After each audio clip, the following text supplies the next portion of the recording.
세진중공업 세미나 시작하겠습니다.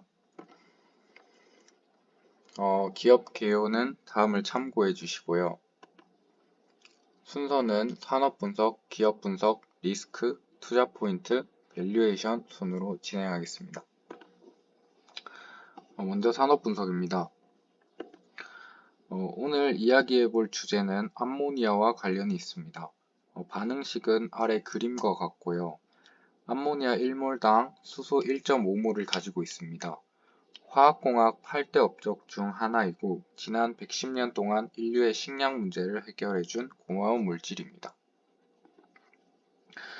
이런 암모니아가 다른 용도로 유용하게 쓰일 것이라 생각했는데요. 다른 용도로는 왼쪽 그림처럼 암모니아 추진선으로 쓰이거나 화력발전을 암모니아를 섞어서 쓸 수 있습니다.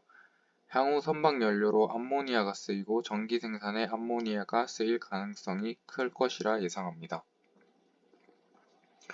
이러한 용도의 확대에 맞춰 25년과 30년의 암모니아 수요가 전해 증가세보다 가파르게 증가할 것이라 예상하고 있습니다. 2020년 글로벌 암모니아 생산량은 약 2억 톤이고요. 이 중 80%는 비료에 사용되고 10%인 2천만 톤만 수출을 합니다. 물동량이 2천만 톤이라는 이야기는 대부분의 암모니아는 생산한 그 지역에서 주로 소비를 한다는 이야기고요. 우리나라에서는 암모니아를 전량 수입에 의존하고 있습니다. 대표적인 암모니아 트레이딩 업체로는 롯데정밀화학과 남해화학이 있습니다. 암모니아의 대표적인 생산국은 중국이 가장 많은 27%를 생산하고 러시아와 인도, 미국 상위 4개 국가가 55%를 차지합니다. 그래서 암모니아를 생산하지 않는 우리나라 같은 경우에 수입에 의존하고 있습니다. 제가 산업과 기업 분석을 하면서 헷갈린 부분이 있어서 정리하려고 이 페이지를 만들었는데요. VLGC는 번역하면 초대형 가스 운반선이고요. VLAC는 초대형 암모니아 운반선입니다. 보통 뉴스를 보면 LPG와 암모니아를 구분하지 않고 하나로 묶어서 수주 상황을 말하는 경우가 많은데 가스에서 알 수 있듯이 LPG와 암모니아 모두 운송이 가능하고 다만 암모니아는 최대 용량의 80% 정도만 운송 가능하고 이를 암모니아에 한정해 암모니아에 최적화시킨 게 VLAC라고 생각하시면 이해가 빠를 것 같습니다. 이런 상황에 맞게 암모니아 운반선 VLAC의 수주가 늘어나고 있습니다. 지난해 조선 3사 중 암모니아 운반선 수주가 가장 많았던 HD 한국조선해양은 8척을 수주했는데 3월까지 13척을 수주했고 추가로 올해만 총 16척을 수주했습니다.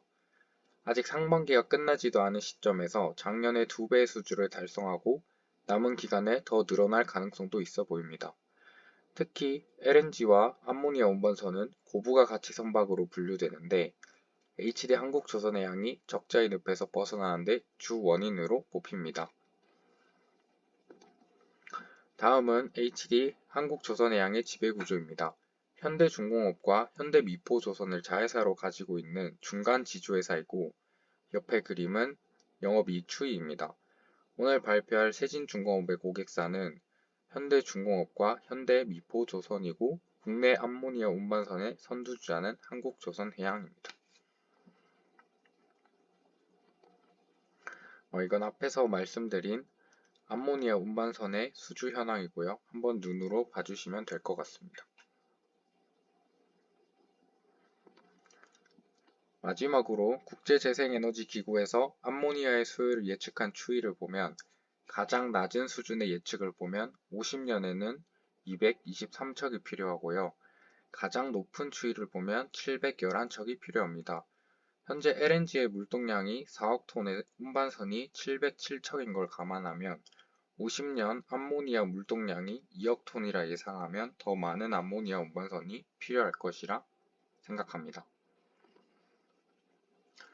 기업 분석 시작하겠습니다.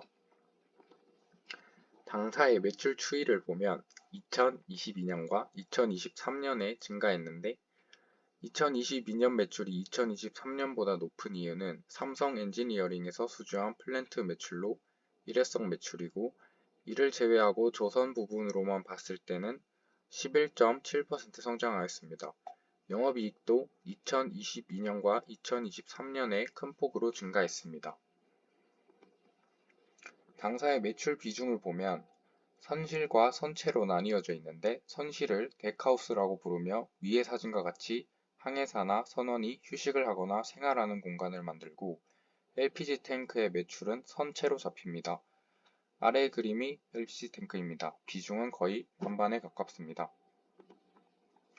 선실 부분과 선체 부분을 나누어 봤을 때 선실은 10.18%의 성장률을, 선체는 13.96%의 성장률을 보이고 있습니다. 당사의 경쟁사로는 현대임스가 있는데, 현대임스는 올해 IPO를 통해 상장한 종목입니다. 현대임스의 매출은 주로 곡블록에서 나옵니다. 현대임스의 IPO 설명서를 보시면 IPO로 자금을 조달해 선박형 독립형 탱크 사업을 신성장 동력으로 육성할 계획을 가지고 있습니다. 올해 하반기 공장 건립을 시작하고 내년 말께 공장을 완공한 뒤 2026년 상반기 시험 가동을 거쳐 하반기에 본격적인 생산 예정인데, 따라서 아직은 경쟁사라 보기 어렵고 미래의 경쟁사가 될 것이라 생각합니다. 아직까지 LPG 부분의 매출은 실현되지 않았거나 미미하다고 예상합니다. 리스크입니다. 조선하면 대부분 안 좋은 인식을 가지고 있을 거라 생각하는데, 그게 2016년부터 시작된 조선업의 불황 때문이라 생각합니다.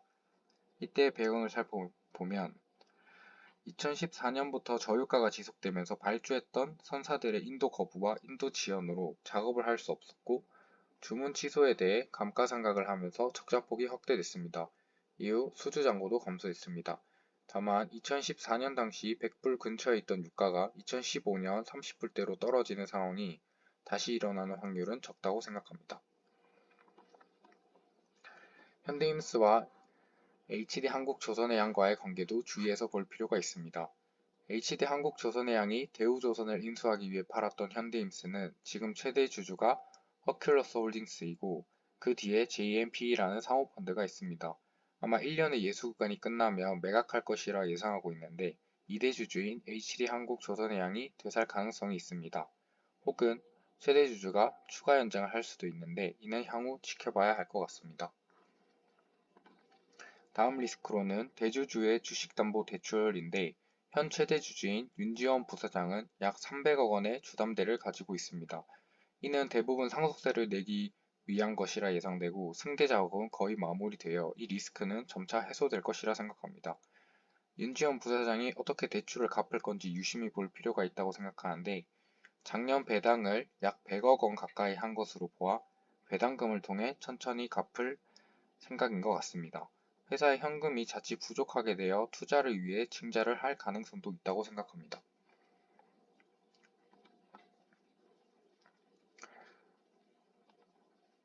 투자 포인트입니다. 원유 물동량은 감소한 반면 LPG와 LNG를 포함한 가스 물동량은 증가했습니다. 2022년 LNG 물동량은 4억 톤 정도입니다. LPG 최대 수입국인 중국의 LPG 수입은 해마다 9에서 11%씩 증가하고 있습니다. IMO 국제해운 탄소 중립 목표인데 2050년에 넷제로로 잠정 합의하면서 구체적인 방안은 아마 27년도에 나올 것 같고요. 관련 규제의 시행도 26년이나 27년도에 이루어질 것 같습니다. 30년과 40년의 목표를 달성하는 것도 하나의 과제가 될 것입니다. 이와 관련해서 선박의 선령을 한번 보면, 대형 선박의 선령은 30.2년이고 자동차 운반선 35.9, 크루즈선 32.7년으로 지금부터 발주하는 선박은 친환경 연료, 메탄올, 암모니아, 수소 중 하나를 선택해야 합니다. 다음은 LR, 그리고 선박 엔진을 만드는 회사인 만, 그리고 일본 해운사 MOL이 예측한 선박 연료 추이입니다. 50년이 됐을 때 공통적으로 메탄올과 암모니아 추진선이 많이 생길 것이라 예상하고 있습니다. 2023년 4월 기준 LNG 추진선이 847척, LPG 추진선박 86척, 바이오연료 추진선박 12척, 메탄올 추진선박 93척이고 LNG 추진선박 847척 중 331척은 가스선, LPG의 경우 86척 전부 가스선입니다. 메탄올 추진선박은 70%가 컨테이너선이고 향후 암모니아 운반선의 연료는 암모니아가 될 가능성이 있습니다. 물동량 4억 톤의 LNG 운반선이 707척이면 암모니아 2억 톤의 물동량은 단순하게 계산해서 350척 이상이 필요할 것이라 예상합니다. 당사는 추가 수요에 대비하기 위해 유형자산을 취득했습니다. 태진 이노테크의 부지를 매입해 전체 생산 능력을 20에서 30% 확대했습니다. 늘어난 생산 능력은 탱크 30척과 데크하우스 100에서 120척 수준입니다.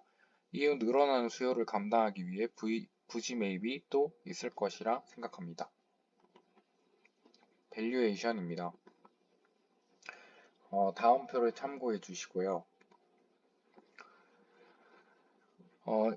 2023년 선실과 선체 생산 실적을 통해 한 척당 매출액을 계산하였고 2024년 선실과 선체 생산 능력은 20에서 30% 늘어난다고 가정하고 각각 구한 후 한 척당 매출액을 곱해서 계산하였고 23년 가동률을 곱해 최종 산출하였습니다. 매출 원가 비중은 감소하는 추세이고 23년 한 척당 단가가 8.4% 증가했습니다.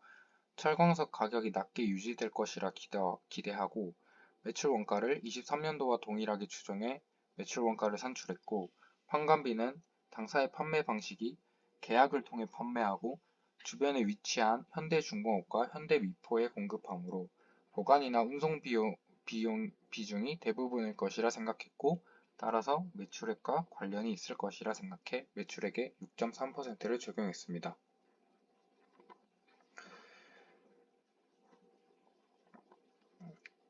(2025년) 매출 추정은 이미 3개년의 매출은 보증되어 있습니다. 당사가 공급 가능한 탱크가 연간 30척인데 이미 수주잔고가 89척이고 추가 부지 매입은 이번 연도와 같이 20%를 주기에는 신조선의 수주량이 감소하고 있고 23년도 LPG 선봉량이 10.7% 증가하였으므로 안 주거나 적게 주는 쪽으로 택하려고 했고요. 다만 23년 LPG선의 발주량이 크게 증가를 했고 클락슨에서 예측한 24년 LPG 물동량 증가가 9.8%인 점을 고려해 추가 부지 매입을 통한 매출 증가는 10%라고 가정했습니다. 따라서 다음 계산은 단순히 23년 값에서 10%를 증가시킨 값이고요. 그래서 나온 추정 주가는 9,510원입니다. 2024년 주가는 8,420원으로 상승 여력 20.3%로